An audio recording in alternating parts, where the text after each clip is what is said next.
Oke, bismillahirrahmanirrahim. Assalamualaikum warahmatullahi wabarakatuh. Kembali lagi kita di podcast pemerintahan Desa Sikalang. Pada hari ini kita kedatangan tamu yang luar biasa, jauh dari ibu kota Kecamatan Telawi, yakni Kepala Puskesmas Telawi, dan mungkin kita akan banyak berbincang tentang dunia kesehatan. Mudah-mudahan apa yang disampaikan Ibu Kepala Puskesmas nanti, Ibu Kapus, dapat memberikan sebuah pencerahan bagi kita semuanya. Selamat siang, Bu Kapus. Selamat siang Pak D. Alhamdulillah, gimana kabarnya Ibu? Alhamdulillah Pak D. Walaupun situasi lagi panas mataharinya ya Pak D ya, Ya, tapi tetap berusaha bersinar juga Pak D. Sama seperti mataharinya. Amin. Bu, pada kesempatan hari ini kita akan berbincang santai di podcast pemerintahan Desa Sikalang ini, dan sebelum kita bicara tentang puskesmas, kemudian kegiatannya, mungkin izin Bu diperkenalkan diri dulu Oh ya. Kepada masyarakat kita, mana tahu nanti ketemu di pasar. Baik Pak D, terima kasih. Assalamualaikum warahmatullahi wabarakatuh. Halo, selamat siang warga Desa Sikalang khususnya ataupun Kecamatan Talawi umumnya dan semua yang lagi nonton podcast ini. Salam kenal, saya Dr. Mareza Dwi Tania, MKM, Kepala Puskesmas Talawi. Mungkin itu dulu ya Pak De ya. Oh ya. Sudah berapa lama Bu berkegiatan atau bertugas di Puskesmas Talawi? Kalau di Puskesmas Talawi kira-kira 1,5 tahun. Oh, 1,5 tahun. 1,5 tahun. Sudah lumayan lah ya. Sudah lumayan. Bu, izin kami bertanya terkait Puskesmas itu kegiatannya apa saja atau visi misinya ada nggak Bu? Puskesmas Talawi. Oke. Baik, sebelumnya mungkin kami sosialisasikan sedikit mengenai visi dan misi Puskesmas Talawi. Untuk visinya yaitu dengan kebersamaan kita ciptakan keluarga yang mandiri, hidup sehat, dengan pelayanan kesehatan yang bermutu, adil, dan merata. Sedangkan untuk misi Puskesmas itu kita punya beberapa misi, diantaranya itu adalah mewujudkan kepedulian masyarakat terhadap hidup sehat dan juga perilaku hidup bersih dan sehat, dan juga menciptakan kepedulian masyarakat melalui pelayanan-pelayanan pada kelompok marginal seperti lansia, disabilitas, ibu hamil, dan yang lain-lainnya. Selain itu, kita juga melakukan kegiatan-kegiatan dengan pendekatan keluarga. Jadi untuk kegiatan-kegiatan yang seperti tadi Pak De tanyakan, itu kita ada kegiatan yang sifatnya adalah perorangan atau di dalam gedung, itu seperti pelayanan-pelayanan yang masyarakat nikmatin ya, di rawat jalan, di UGD, rawat inap ataupun persalinan. Sedangkan yang lain-lainnya itu ada kegiatan yang upaya kesehatan masyarakat. Itu banyaknya di lapangan Pak De. Ya, misalnya ada kegiatan-kegiatan di desa, posyandu gitu ya, penyuluhan, sosialisasi, ataupun kayak pemeriksaan massal gitu ya. Itu kegiatan yang berbasis masyarakat dan di luar gedung. Berarti kalau program kesehatan ataupun inovasi yang sedang dijalankan oleh Puskesmas Telawi itu apa aja Bu Kapus yang saat ini sedang dijalankan? Oke, baik, terima kasih Pak D. Jadi kalau untuk warga dari wilayah kerja Puskesmas Talawi mungkin tidak asing lagi ya kalau dengan beberapa inovasi Puskesmas Talawi, beberapa yang baru-baru ini kami jalankan ya 1 tahun belakangan itu ada yang namanya AgriLink, aksi terintegrasi dalam pengendalian stunting. Itu juga bergerak lintas program dan lintas sektor untuk pengendalian stunting ini. Selain itu kita ada program namanya OPOP ya. OPOP itu adalah One Person One Pot. Itu dalam pengendalian TBC atau tuberkulosis. Nah, jadi kita harapkan ini mumpung nih ya di sini kita yang nanti yang nonton ada kader ya, ada kader atau ada masyarakat. Kalau misalnya nanti ada dari kader atau masyarakat yang dengan volunteer ikut dalam program kami ini, nanti kami akan berikan reward gitu ya. Reward apabila mendapatkan nanti dari sputum atau dahak tadi yang positif TBC, atau kalau tidak nanti yang terbanyak mengumpulkan sputum dalam 1 tahun begitu. Nanti kita akan berikan reward karena kita setiap lintas sektor itu kita berusaha memberikan reward kepada uh, lintas sektor yang berpartisipasi dalam program-program kesehatan. Nah, untuk program dan inovasi yang terbaru juga itu ada yang namanya Tangki Cinta. Oh, Nah, tangki iya cinta. Tangki Cinta. Tangki Cinta itu adalah tangkap kesehatan ibu dan cegah stunting pada balita. Nah, di sini kita mengintegrasikan semua pelayanan kesehatan pada ibu dan anak itu mulai dari usia calon pengantin ya Mulai dari calon pengantin. calon pengantin Pak D, ibu hamil, lalu misalnya ada balita-balita juga nanti kita buatkan pelayanan yang terpadu sejauh ini yang sudah kita lakukan yang sudah berjalan sekitar 4 bulan belakangan itu adalah persalinan gold ya persalinan gold ini maksudnya persalinan emas persalinan normal di Puskesmas Talawi itu kita berikan pelayanan plusnya kita berikan pertama itu mulai dari IMD inisiasi menyusui dini kita berikan konseling menyusui kita berikan pijat pada ibunya ya ada pijat juga pada pijat ibunya. laktasi atau pijat oksitosin untuk memperlancar ASI. Ya. Lalu juga kita berikan pijat pada bayi. Nah, ya kan baby massage-nya. Lalu nanti kita juga bikinkan photoshoot untuk bayi yang lahir di puskesmas itu langsung sudah ada welcome baby-nya gitu ya. Misalnya bayi siapa gitu kan lahirnya berat badannya berapa tinggi badannya nama ayah ibunya siapa nanti dokter atau bidan yang menolongnya siapa dan itu gratis Bu itu gratis semua itu semuanya include dalam pelayanan persalinan BPJS ataupun kalau umum mungkin ya paket persalinan umum saja tidak ada penambahan biaya apapun luar biasa. Nah selain itu Pak D kalau untuk pijat bayi ya kalau untuk pijat ibu nah itu kita sudah ada tenaga kesehatan yang sudah terlatih juga. Kita buka di pelayanan rawat jalan. Jadi boleh ke puskesmas untuk mendapatkan pelayanan yang ada di Puskesmas Talawi. Nah, nanti ke depannya ini mungkin kami sounding sedikit dulu aja ya.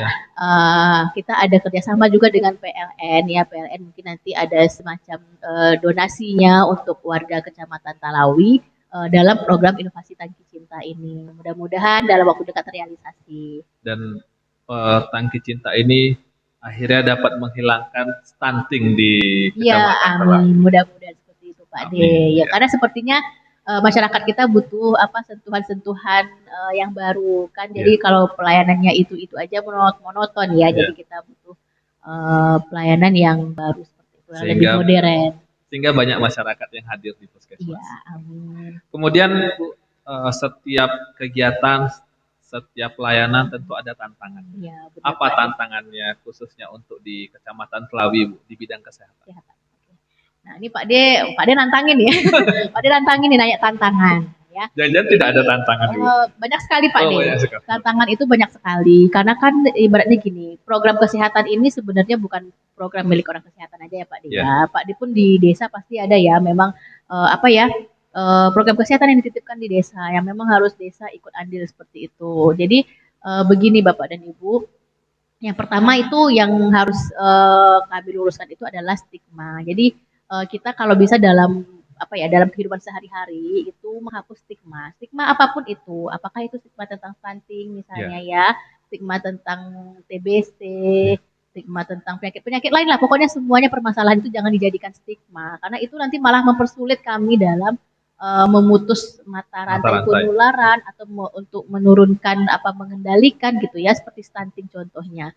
Nah sekarang ini yang kita berbicara sekarang itu adalah prevalensi stunting. Prevalensi itu berarti kan angka yang ditunjukkan pada anak-anak yang nantinya berisiko untuk stunting. Jadi kita butuh intervensi sekarang. Jadi jangan merasa menjadi stigma. Wah stunting ini tidak baik gitu ya, tidak suka dikatakan stunting atau segala macamnya.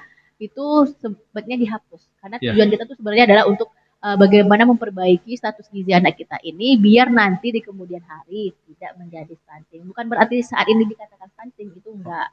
Namanya jadi kan pengendalian. Pengendalian itu untuk jangka panjang. Jangka panjang gitu Pak D. Terus satu lagi tuh hoax Pak De, Ya, berita hoax. Nah itu tuh menjadi tantangan sekali bagi kami. apa berita hoax? Contohnya seperti imunisasi. Ya, Ya, imunisasi itu kan kita kan punya ya program imunisasi setiap tahun itu ada yang rutin, ada em, yang insidentil. Insidentil itu contohnya yang baru-baru ini adalah PIN ya, PIN polio. pin Nah, polio. itu karena ada kasus polio yang sudah lama hilang di Indonesia tiba-tiba muncul gitu ya. Ya, Muncul waktu itu ada di Papua, ada yang di apa meluas kemana-mana.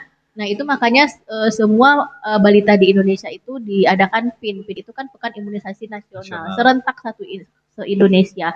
Nah, itu kita belum apa-apa itu berita hoaxnya udah beredar ya, yang masalah vaksinnya lah, yang masalah ini itunya, sehingga masyarakat kita jadi em, menolak atau ragu-ragu. Nah, gitu ya. Jadi kami harapkan kepada Bapak dan Ibu, kalau misalnya ada menerima berita-berita yang sifatnya itu eh, meragukan, itu mungkin lebih baik konfirmasi dulu kepada kami gitu ya. Tidak semuanya berita yang kita terima-terima lewat Lewat WhatsApp media group, sosial. lewat ya Facebook, itu tidak semuanya benar ya, Ya, karena setiap orang itu bisa eh, berargumentasi apa aja, atau kayak apa kan Pak D, kayak surat pun sekarang bisa dibikin-bikin ya, gitu ya. bisa Nah, diedit, iya Bu. bisa Bisa diedit, jadi diedit. belum tentu itu benar. Nah, ya. Jadi itu sih tantangan yang paling besar Pak De. Kalau tantangan tersebut ada, Bu, untuk di Kecamatan Telawi tentu banyak atau sedikit gitu.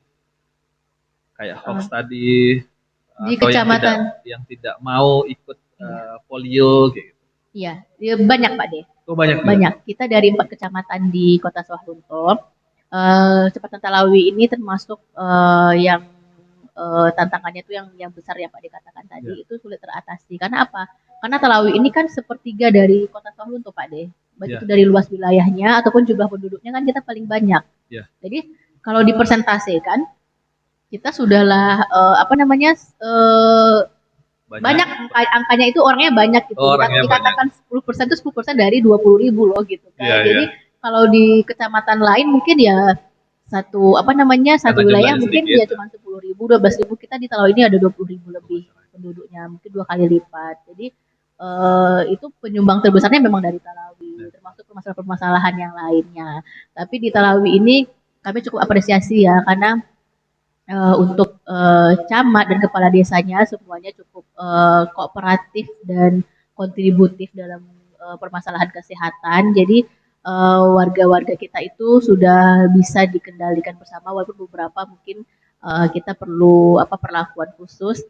Sedangkan itu uh, apa yang kita lakukan ini rasanya lebih mudah ya, karena dilakukan secara bersama-sama tadi Pak De. Berarti kami melalui podcast ini menghimbau kepada masyarakat Sikalang bahwa ketika ada berita hoax Iya. itu difilter dulu, disaring dulu, kemudian kalau ragu bisa bertanya atau Betul. berkonsultasi di Puskesmas Telawi. Betul gitu Bu Kapus? Benar. Satu lagi Pak De, Ya. jangan ikut menyebarkan. Oh, jangan Nah, ikut iya menyebarkan. kadang-kadang tuh udah nyampe tuh di apa diteruskan lagi, teruskannya ke WA ya, nggak Iya, iya, iya. tanggung-tanggung ya, grupnya ada 100 gitu kan. Jadi saring dulu sebelum sharing. Iya, saring Saring dulu dulu. sebelum sharing. Oke, baik Bu. Kemudian kita lanjut ke Desa Sikalang ya Bu. Sikalang sudah diterapkan eh, integrasi layanan primer. Iya. Gitu. Mungkin bisa dijelaskan Bu, integrasi layanan primer itu seperti apa dan kenapa Sikalang yang dipilih menjadi apa ya, pilot project ya Iya. untuk kegiatan ILP ini. Oke, baik Pak De. Nah, ini ya kita membahas ke ILP. Jadi ILP ini Bapak dan Ibu, atau dikatakan integrasi layanan primer ya, suatu pelayanan kesehatan yang mana tujuannya itu adalah mendekatkan akses pelayanan kepada masyarakat. Yang pertama, yang kedua adalah memastikan semua anggota masyarakat kita Pak D itu mendapatkan pelayanan kesehatan. Jadi pelayanan kesehatannya ini berdasarkan siklus hidup. Nah, siklus hidup itu mulai kapan? Mulai dari janin itu ada di perut ibunya ya, jadi pada ibu hamil sampai nanti melahirkan, ibu nifas, bayinya lahir sebagai bayi apa neonatus, lalu bayi nanti menjadi balita, menjadi anak ya, anak usia prasekolah, anak usia sekolah, remaja, dewasa, lansia, itu itu semuanya itu harus mendapatkan pelayanan kesehatan yang terstandar. Yang terstandar. Terstandar, sudah ada standarnya. Nah, lalu juga penguatan PWS. PWS ini adalah pemantau wilayah setempat. Mungkin Bapak dan Ibu tahu ya, misalnya si Kalang ini kan punya pustu, Ya. punya bidan pustu. Jadi bidannya itu adalah salah satu PWS. Nanti ada tim yang lainnya di dalam tim itu menjadi PWS di Desa Sikalang. Nah, jadi tujuan dari Posyandu atau pelayanan ILP ini termasuk Pustu ILP dan Puskesmas Talawi sebagai Puskesmas ILP itu adalah memberikan pelayanan yang terstandar tadi. Jadi misalnya seorang balita itu harusnya mendapatkan pelayanan apa saja. Nah, sudah ada paket pelayanannya. Iya, benar. Termasuk nanti kita ada kayak kunjungan rumah. Nah, itu ada iya. Rumah. Jadi makanya kader kesehatan kita Pak De, jadi namanya kader kesehatan itu merupakan kumpulan dari semua kader. Jadi nanti kita cuma punya nama satu kader kesehatan ya, tidak terkotak-kotak lagi kader yang khusus balita atau khusus lansia, khusus posbindu, tidak seperti itu. Nanti itu yang nanti akan bersama-sama bekerja sama dengan bidan pustu. Jadi pustunya ini sudah kita kondisikan dengan standarnya adalah 2 nakes. Jadi ada 2 nakes minimal, ada 1 bidan, ada 1 perawat. Nah, benar. Jadi untuk pustu Sikalang salah satu pustu percontohan yang kita ambil Pak De dari 3 pustu di Kecamatan Talawi ya, karena tahun ini kami lihat kepala desa yang lain juga sedang semangat, maksudnya ingin juga maju berbenah untuk pelayanan pustu ILP dan Posyandu ILP ini. Nah, karena apa? Karena yang pertama kami lihat di Sikalang dari geografis yang cukup mendukung ya. Wilayahnya yang tidak terlalu jauh dan masyarakatnya yang beragam dan open minded, maksudnya ketika kita gerakkan, ketika kita beri masukan itu bisa cepat gercep ya bahasanya, gercep ya. Tanggap cepat. Jadi kita lebih mudah mencoba untuk menerapkan ILP ini supaya nanti bisa dicontoh oleh desa-desa yang lainnya seperti itu Pak De. Jadi mudah-mudahan memang yang kami lihat seperti itu ya, keunggulan dari Desa Sikalang dengan banyak sudah tertata rapi ya, Posyandu tertata rapi, banyak inovasinya. Nah, itu nanti yang membuat kita bisa mengunggulkan Sikalang sebagai desa percontohan untuk pelayanan desa dengan pustu dan Posyandu ILP. Amin. Mudah-mudahan di Sikalang kegiatan ILP ini lancar dan masyarakat semakin banyak yang mau ikut serta, karena tadi seperti Bu Kapus ceritakan, mulai dari dalam kandungan sampai lansia. Iya. Kemudian untuk kegiatan ILP ini, Bu, pelatihan apa saja yang sudah diberikan ke kader sehingga pelayanan tadi itu menjadi pelayanan yang prima?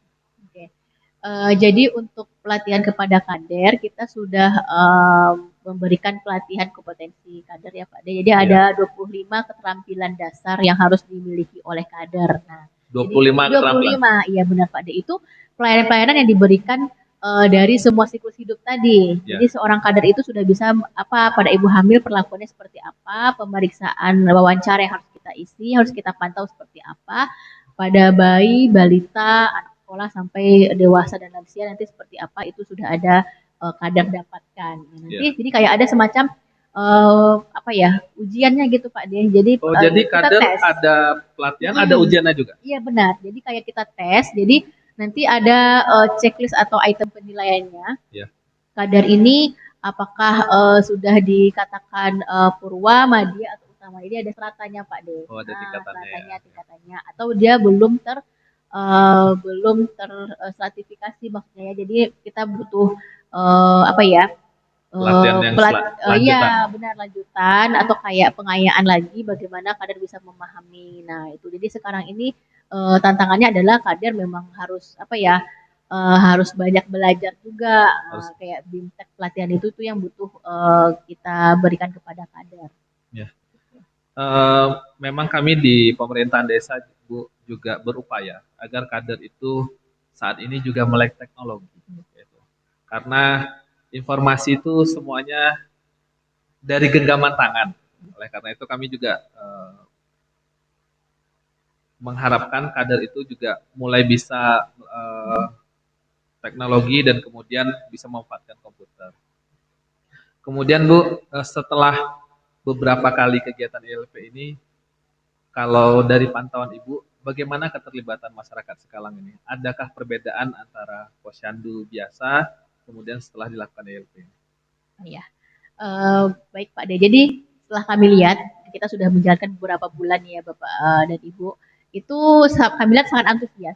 Sangat Yang antusias. antusias tidak hanya masyarakat aja, tapi kadernya juga. Nah, jadi kita kan baru pertama kita jalankan itu kita udah evaluasi lagi, Iya. yang kedua evaluasi lagi. Karena kalau nggak dicoba kita nggak tahu. Iya. Nah, kami lihat kalau lihat dari segi angka kunjungan itu cukup ramai ya Pak De. Kita punya dua posyandu ini yang kita lakukan pelaksanaannya dalam satu hari ya, satu tempat. Nah itu jadi kan rame. Yang biasanya nggak pernah posyandu datang Jadi posyandu. posyandu Iya. nganterin cucunya. Nganterin anaknya, nganterin cucunya, Cucunya. nganterin keponakannya, itu semuanya akan dilayani. Tidak Ya. hanya yang kecil saja, tapi yang ibunya bisa langsung kita periksa tekanan darahnya, kita periksa gula darahnya, neneknya juga seperti itu. Jadi semuanya tersentuh dengan pelayanan kesehatan. Itu namanya screening ya. Screening itu tidak pada orang yang sakit ya. Maksudnya kita orang yang sehat pun kita screening. Kalaupun mana tahu nanti ada kita mengarah gejala ini, sepertinya ada gejala sakit diabetes nih, ini ada gejala sakit jantung nih misalnya gitu. Termasuk juga screening kesehatan jiwa. Oh, ada juga screening kesehatan jiwa gini Pak De. Jadi pada pelayanan di posyandu ILP ini itu screeningnya sudah terstandar semuanya ya, satu orang itu di screening semua, penglihatan, pendengaran ya, screening dari segi faktor-faktor risiko penyakit dalam keluarganya gitu. Terus nanti ada screening kesehatan mental ya, itu semuanya apakah ada yang mengarah ke depresi gitu ya. Kalau pada orang tua apakah dia bisa melakukan aktivitas sehari-hari sendiri ya, namanya itu semuanya kita screening. Jadi kita tahu permasalahannya sehingga nanti ada perlakuan khusus buat orang-orang yang mungkin perlu bantuan untuk permasalahan kesehatannya. Baik Bu. Jadi luar biasa ya sebenarnya manfaat ILP ini, khususnya bagi masyarakat maupun bagi pemerintahan desa, sehingga kesehatan masyarakat itu bisa terdeteksi sejak dini. Iya, benar. Kemudian Bu, terakhir, pesan untuk masyarakat Desa Sikalang khususnya atau Talawi secara umumnya di bidang kesehatan apa ini Bu? Oke.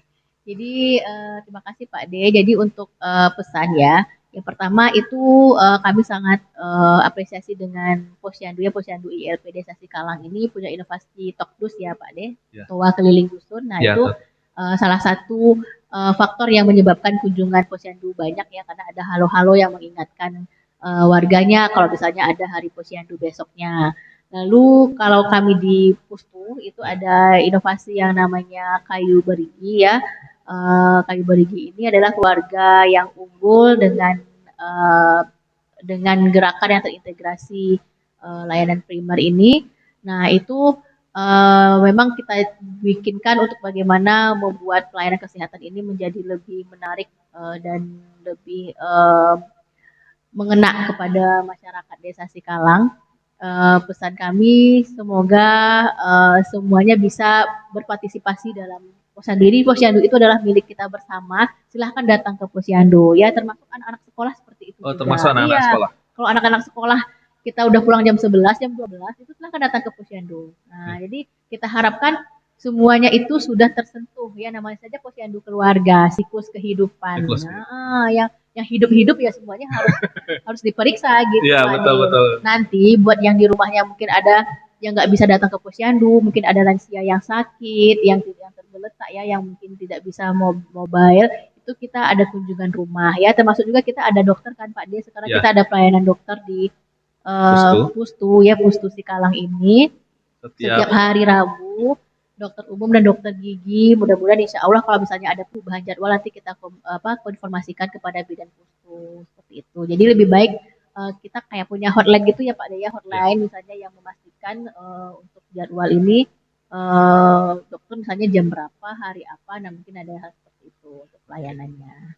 Jadi pemirsa masyarakat Sikalang, kalau mau ketemu dokter umum, dokter gigi, jangan jauh-jauh lagi. Iya. Setiap Rabu, insya Allah akan ada dokter umum dan dokter gigi di Desa Sikalang.